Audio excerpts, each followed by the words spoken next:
Today we will be seeing a topic in physics that is about current electricity. Okay, so when I say current electricity, I mean to talk about electric current.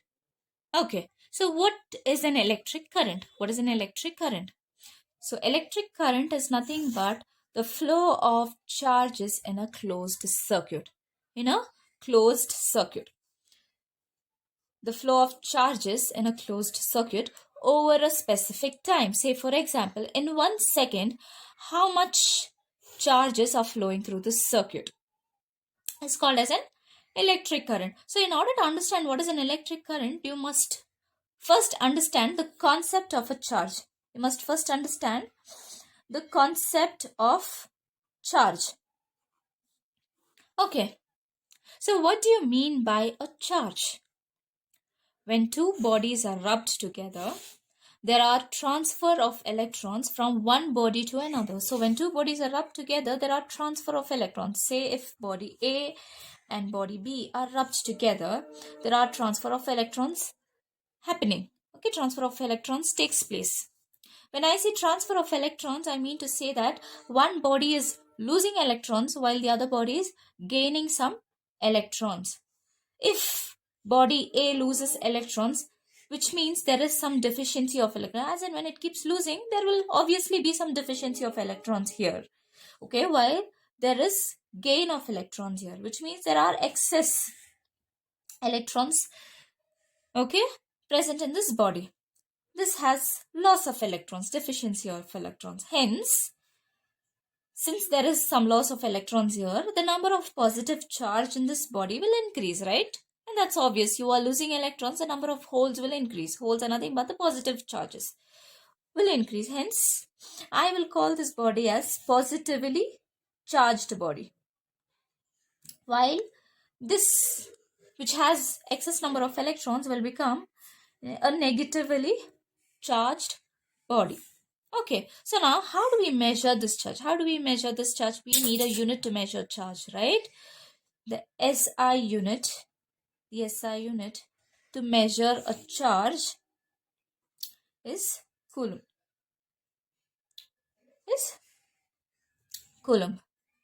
It is represented with the letter C. Okay, so this is the standard unit of measurement. We have other smaller units also like millicoulomb, microcoulomb, nanocoulomb, etc. Okay. So having understood this, let us move to the characteristics of charges. Okay, so let us move to the characteristics of charges. So what are the characteristics? Like charges repel and unlike charges attract. Like charges will repel and the unlike charges will attract. This is one characteristics. And the other one, the symbol of charge is Q, either a small q or a capital Q. And one more is the unit. The SI unit of charge is nothing but Coulomb.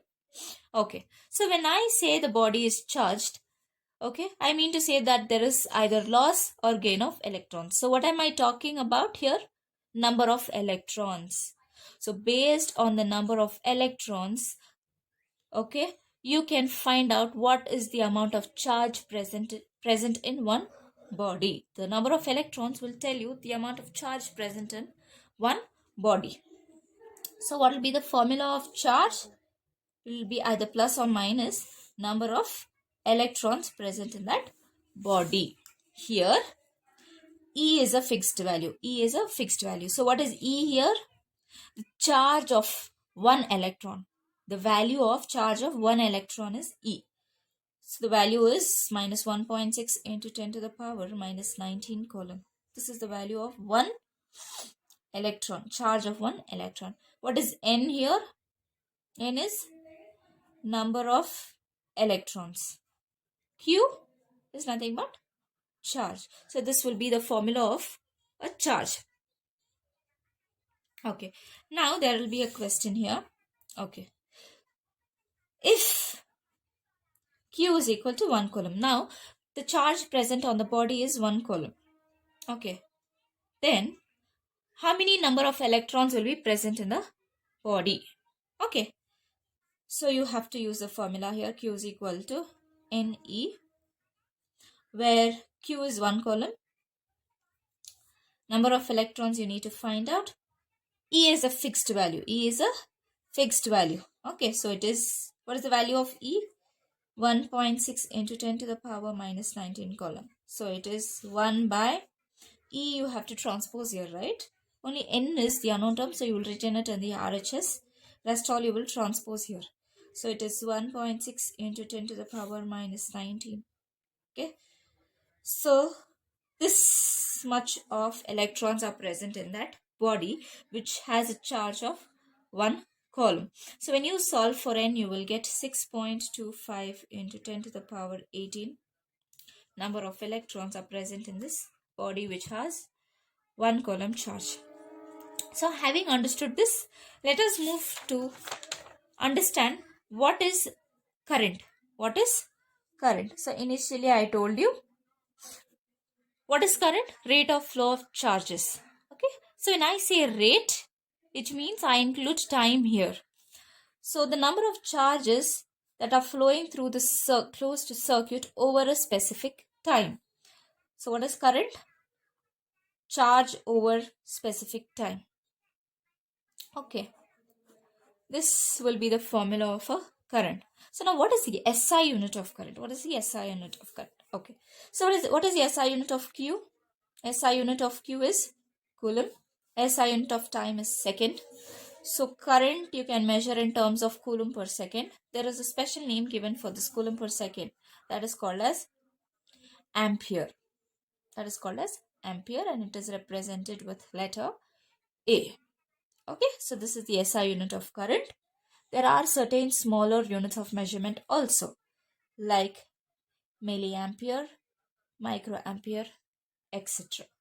Okay, so this is one formula of current. You can write the same formula in a different way also. You just have to write the formula of Q here. So what is Q? Q is number of electrons. Substitute that here. Number of electrons over time. So this will be another formula of electric current.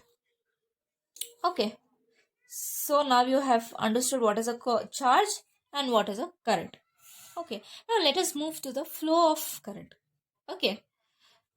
So what is the current? Number of charges that are flowing, right? When I mean to say number of charges are flowing, I mean to say that there is exchange of electrons taking place. So when we have to talk about flow of current, we first have to talk about flow of electrons in that particular circuit.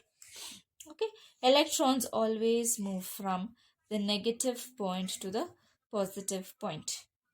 Electrons always travel from the negative side to the positive side.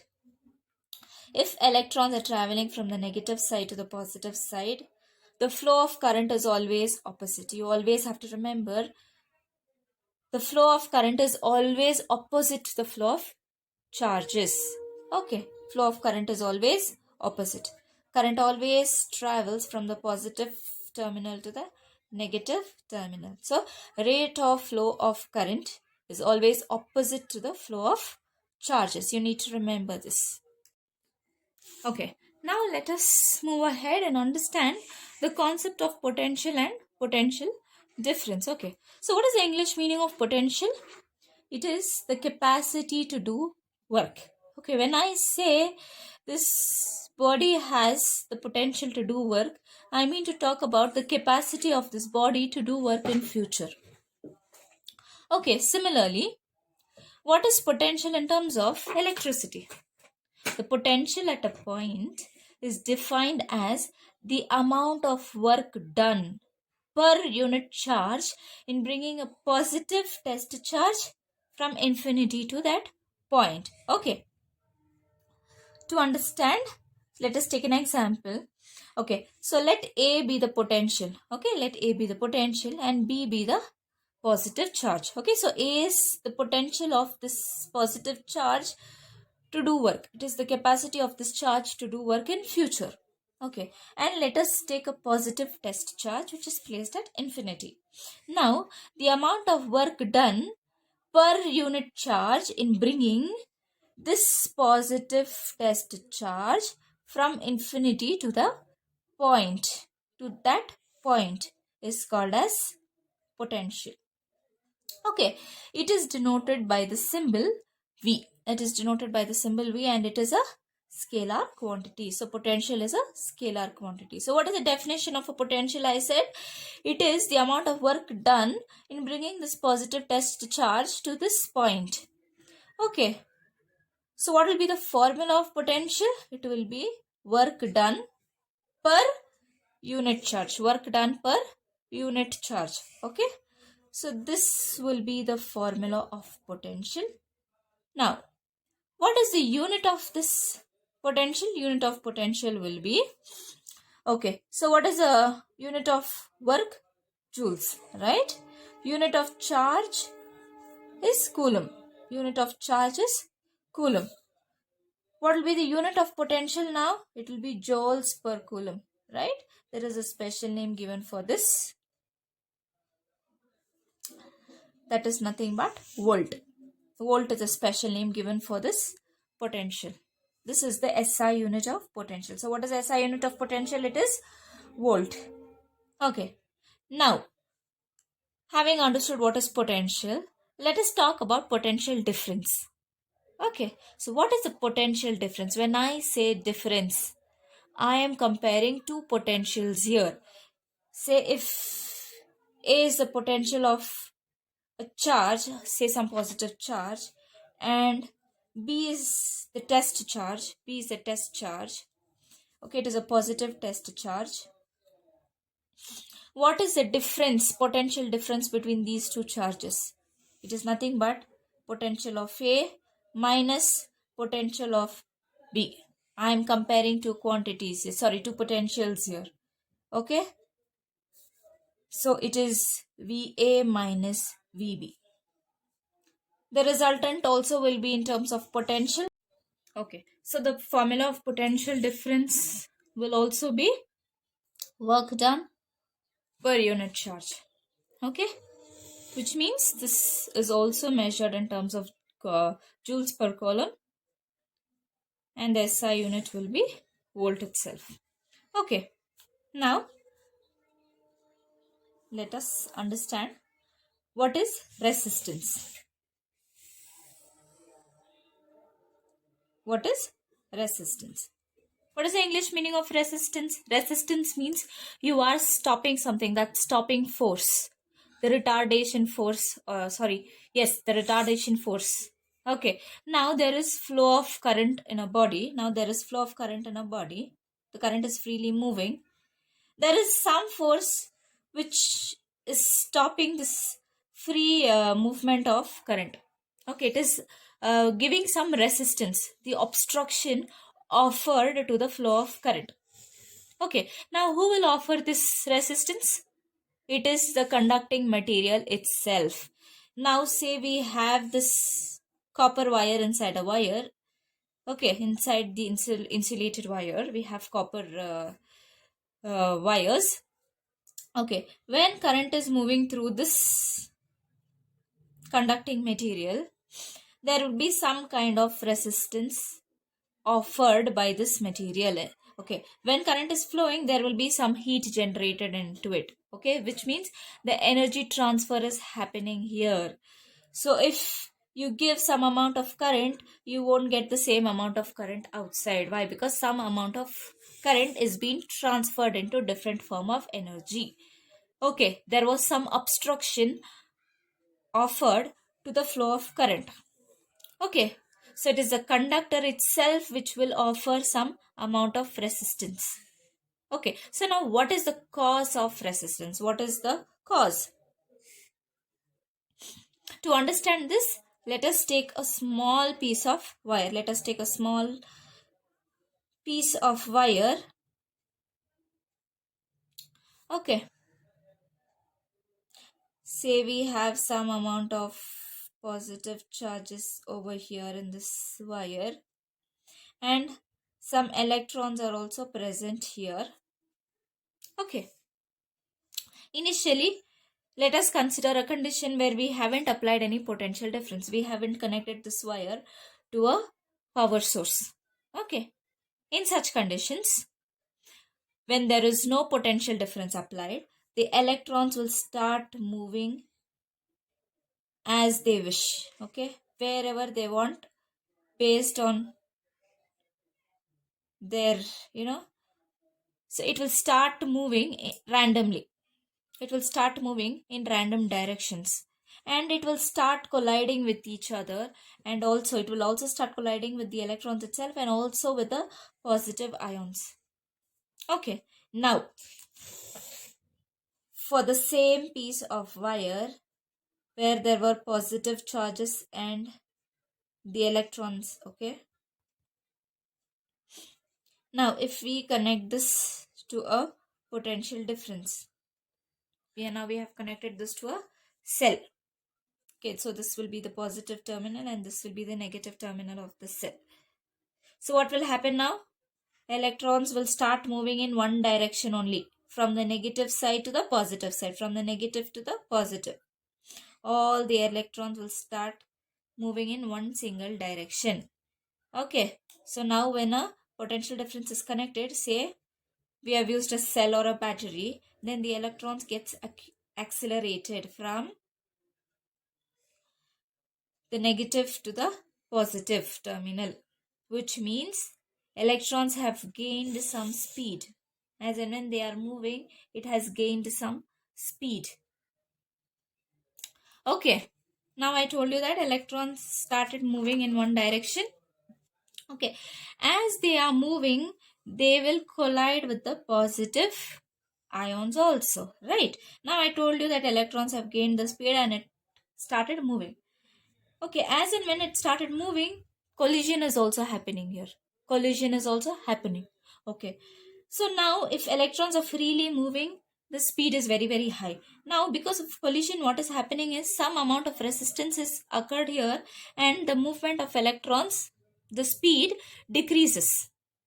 Okay, as and when it collides with a positive ion, the speed decreases. And again, because of the potential difference, speed will increase. And again, when it comes and collides with a positive charge, the speed will decrease. Again, because of the potential, the electrons will gain speed. Okay, this process of increase and decrease in speed and vice versa will keep continuing. Okay, so as a result, the electrons do not move in bulk. Okay, here it was moving in bulk in random direction. Here it does not move. It has one single direction and the speed is also controlled. Okay, so as a result, the electron do not move in bulk with continuously increasing speed and decreasing speed, but there is a drift of electrons towards the positive terminal. There is continuous movement of electron, continuous increase in speed, and whenever it comes and collides, drift of electron occurs. Okay, so that is called as resistance. So what is providing the resistance here? The metal itself is providing some resistance. Okay, thus a metal wire offers some resistance to the flow of electrons. Okay, and resistance depends on what? The number of collisions suffered by the electrons. So it depends on the number of collisions suffered by the electrons. So now let us learn what is Ohm's law. Okay, so there was a scientist named George Simon Ohms. Okay, there was a scientist named George Simon Ohms. So in 1826, through his experiments, he found a relationship between the potential difference and current. He found a relationship between these two. Well, that is the potential difference and the current. Okay, so this relationship is called as Ohm's law. Okay, since the name of the scientist was Ohm and this law was found out by him, so they named it as Ohm's law itself. Okay, so what is the definition of Ohm's law? According to the Ohm's law, the current flowing in a conductor is directly proportional to, so the current flowing in a conductor is directly proportional to the potential difference applied across the ends, provided that the physical conditions and the temperature of the conductor remains constant. Okay. So, According to the Ohm's law, potential difference is directly proportional to the current. So what is the symbol of potential difference? It is V. So V is directly proportional to current I. Now if we have to remove this proportional symbol, we have to introduce a proportionality constant. Okay, so if we remove this proportional symbol, we'll have to introduce a proportionality constant, okay, into I. So this will be the formula of Ohm's law. Now let us consider the constant here is the resistance. Resistance is the constant here. Then this formula will become V is equal to Ri, where V is the potential difference, R is the resistance, and I is the current. So from this formula you can derive formula for resistance and current also. So in case if I have to write it in terms of resistance, it will be V by I. If I have to find out current, then it will be V by R. Okay, and V is R into I. Okay, so this is what is called as Ohm's law. Okay, now what is the unit of resistance? What is the unit of resistance? See, resistance is nothing but V by I, right? So what is V here? Potential difference, and the SI unit of potential difference is volt. And what is the SI unit of current? It is ampere. So what will be the SI unit of resistance? It will be volt per ampere. There is a special name given for this. It is called ohm. It is called ohm. And the symbol given is omega. Omega symbol is given for ohm. Okay. So this is the SI unit of resistance. There are certain higher units also available to measure the resistance, like kilo ohm, mega ohm, etc. Okay, so this is about resistance. Now let us understand what is conductance. Okay, what is a conductance? Conductance is nothing but the opposite of resistance. The opposite of resistance. Okay, resistance is the opposing force, whereas conductance is just opposite. Okay, and it is denoted by the letter G. It is denoted by the letter G. G is inverse of resistance. Okay, it is nothing but the degree at which an object conducts electricity. The degree at which an object conducts electricity. Okay, and the SI unit of this is, okay, inverse of ohms. There is again a name given for this. It is called as Simon. Okay, so this is about conductance. Now, having understood what is conductance, resistance, and Ohm's law, now what is the limitations of Ohm's law? Ohm's law is obeyed only when the temperature of the conductor remains constant. Only when the temperature of the conductor remains constant. Okay, so this is the limitation of Ohm's law. Now, what are the factors affecting resistance of a conductor?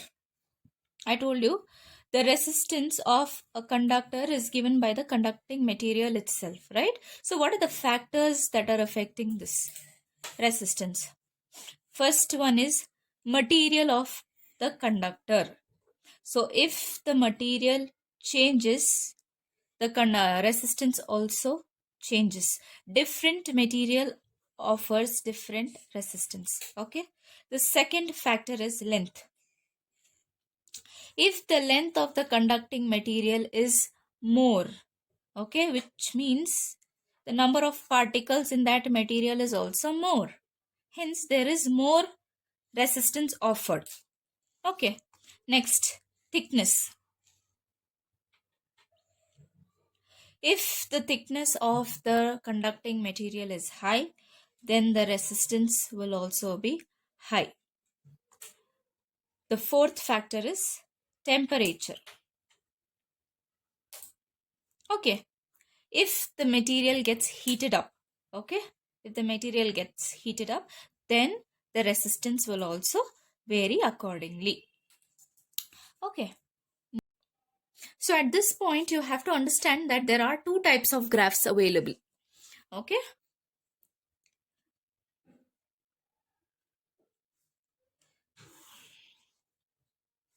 one is the IV graph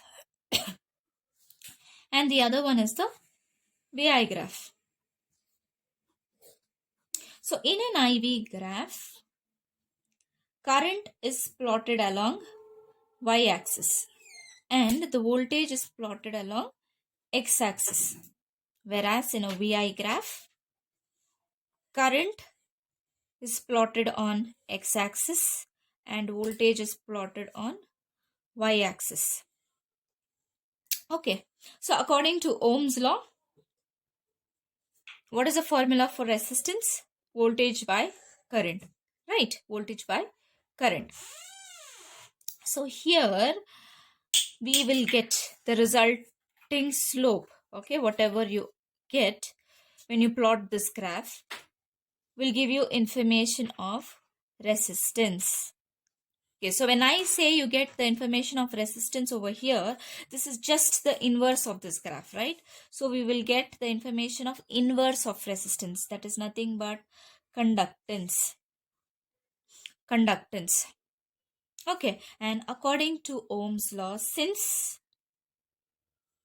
I is proportional to V. What is I? Current, and V is what? Potential difference. Since the current is proportional to the potential difference according to the Ohm's law, the resultant slope will give you conductance over here, and this is the inverse of it, which will give you the information of resistance. Now, to find out the slope, you have to use the slope formula. What is the slope formula you have learnt in your maths? That is y2 minus y1 by x2 minus x1. So what is y giving you here?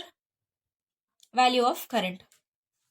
So when you take this difference of, y2 minus y1, you will get delta y here, and here you will get delta x.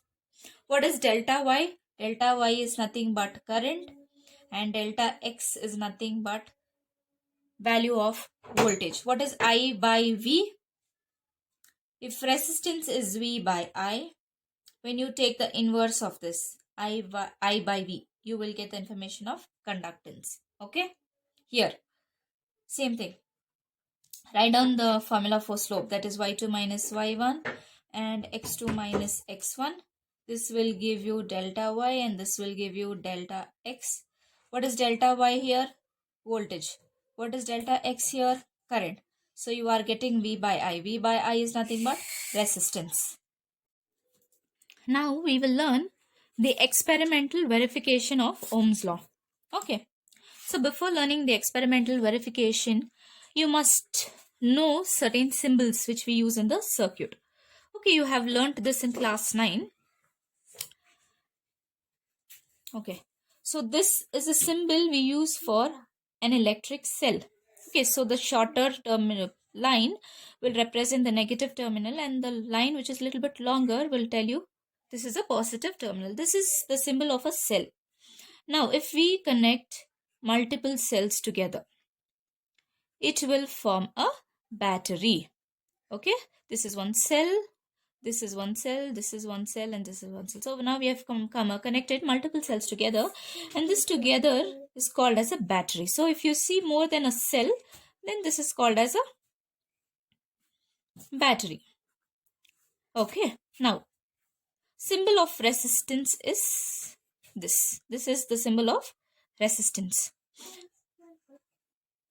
If we write a circle and represent two terminals outside, and inside the circle if you write A, then we will call it an ammeter. So this is a symbol of an ammeter. An ammeter is a device which is used to measure electric current. Okay, since we are measuring electric current, ammeter should always be connected in series. Okay, so when I draw the circuit, you can understand what is series and parallel. Okay, now same thing, same like an ammeter. If I draw and if I write V inside, this is called as an voltmeter. Voltmeter. So what is the uh, V is the SI unit of what? Potential difference. So this is going to measure the voltage across a particular component. So since we are measuring voltage here, we are measuring the potential difference, right? So you have to always connect this in parallel to the circuit, parallel to the device or the circuit, in order to measure the voltage. Okay, switch. Next, this is the symbol of a switch, and we will represent it with a letter K.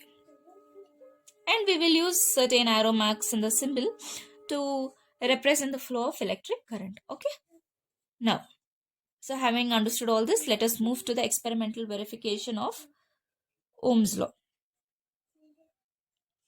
So to understand the Ohm's law better, let us learn this experimental verification.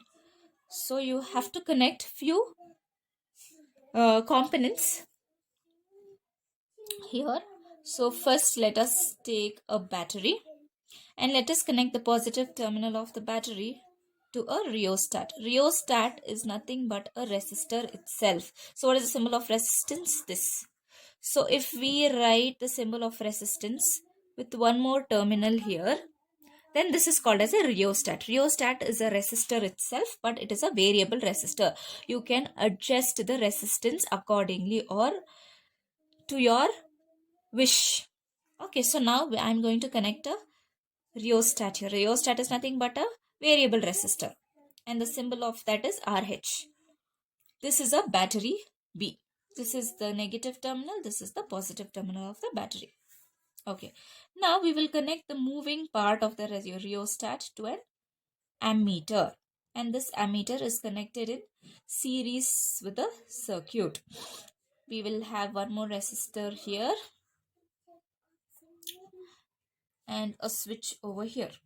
So this is how we are going to connect this circuit in order to verify the Ohm's law. We need an voltmeter here to find out the potential difference across this resistor. So ammeter is connected in series and voltmeter is connected in parallel with the component. Why? Because through an ammeter we are going to measure electric current. So electric current, to find out electric current, you should always connect the device in series, because current flows in series and voltage flows in parallel to the component. Okay, so now this is the setup. Now let us close the key. If the key is open, this is an open circuit, right? Current will not flow in an open circuit. Now let us close the key and let us make this circuit a closed circuit so that the electric current starts flowing through the circuit. Okay, as and when you are measuring the electric current using an ammeter and the voltage using the potential meter, the voltmeter, you have to note down the values. So what observations you are going to make here? You have to measure the current, measure the voltage, and find out the resistance using Ohm's law formula. Okay. Okay. So initially, let us keep the rheostat in a position. Okay. And let us measure the current using ammeter, whatever reading it is showing. Okay. So let this be the first reading and let this be the potential difference initially. Now find out whatever value you have got. Use this formula and find out the resistance. Again, adjust the rheostat again, little more further, or you can increase the resistance or decrease the resistance. Okay, since this is adjustable. So every time you either increase or decrease and try to take down all the readings and similarly calculate the resistance. Okay, so according to the Ohm's law, R is constant, right? Why? Because what does Ohm's law give you? Ohm's law gives you the relationship between current and potential difference. So in order to remove this proportionality symbol, we introduced a constant, right? And that constant was resistance. So every time you measure, okay, whatever R you obtain should be a constant value. and it will be a constant value. When you do this experimentally in your lab, you will get a constant value for R. So this experiment will verify Ohm's law. Okay, and here also you can plot the VI graph. Since you have the value of V and you have the value of I, and since VI graph will give you the information of resistance, you can also plot a graph for this. Okay, now let us go ahead and understand what is ohmic and non-ohmic resistance. So ohmic resistor, it obeys Ohm's law. So any resistor which obeys the Ohm's law is called as ohmic resistor. And any resistor that does not obey the Ohm's law is called as non-ohmic resistor. Okay, when I say it obeys the Ohm's law, I mean to say that the graph whatever you draw, okay, the VI graph whatever you draw, the resistance whatever is obtained will be a straight line. Okay, which means the resistance is constant. That is what the Ohm's law states, right? Whereas for a non-ohmic resistor, the resistance is not constant, hence you will get a curved graph like this. Okay, you will get a curved graph. The slope of VI graph is same at all values of V or I at a given temperature. Here, the slope of VI graph is different at different values. Why? Because the resistance is not constant. Okay, and certain examples. All metallic conductors such as silver, iron, copper, nichrome, electrolyte, which with suitable electrodes, etc. So all these are ohmic resistors. Junction diode, LED, transistor, filament of the bulb, etc. are all non-ohmic resistors. What is specific resistance? Okay, what do you mean by resistance? Something which stops the current flowing, right? Something which stops the flow of current is called as resistance. Okay, now what is specific resistance? Resistance is offered through the conducting material itself, right? Specific resistance means resistance over a given length of wire. Say for example, you have a conducting material. If you want to find out the resistance over one particular length, along one particular length, then we will call it as specific resistance. Okay, and we also know that resistance is directly proportional to the length of the conducting material. We know that it is directly proportional to the length of the conducting material, right? If the length is more, resistance offered by that conducting material is more. If the length is less, the resistance offered by that conducting material is less. Okay, and we also know that resistance is inversely proportional to the area of the conducting material. We also know that resistance is inversely proportional to the area of the conducting material. Okay, so here the conducting material is a wire. It is a copper wire, right? Copper wire is cylinder. It's a circular. So you take a small cross section of it, you will get a circular shaped disc, right? A tiny disc you will get. So now if we combine both equation 1 and equation 2, we can say resistance is directly proportional to the length, whereas inversely proportional to the area of the conducting material. So area of the conducting material is circle. So let the area be pi r square, area of a circle itself. So r is directly proportional to the length by pi r square. Okay, now if we have to remove this proportionality symbol, we have to introduce a constant. So let that constant be rho. Let that constant be rho. Rho is a special symbol. Let this be the constant. So it will become r is equal to rho into length over pi r square. Now if you have to find out, or if you have to write the formula for rho, you can use this formula itself and write, right? So r was in the LHS itself. Now you want only rho. So rest all you have to transpose here. Pi r square was dividing here. So when you transpose, it will multiply. L was multiplying here. So when you transpose it to the LHS, it will divide. So this will be the formula for specific resistance. So what is specific resistance? Symbol.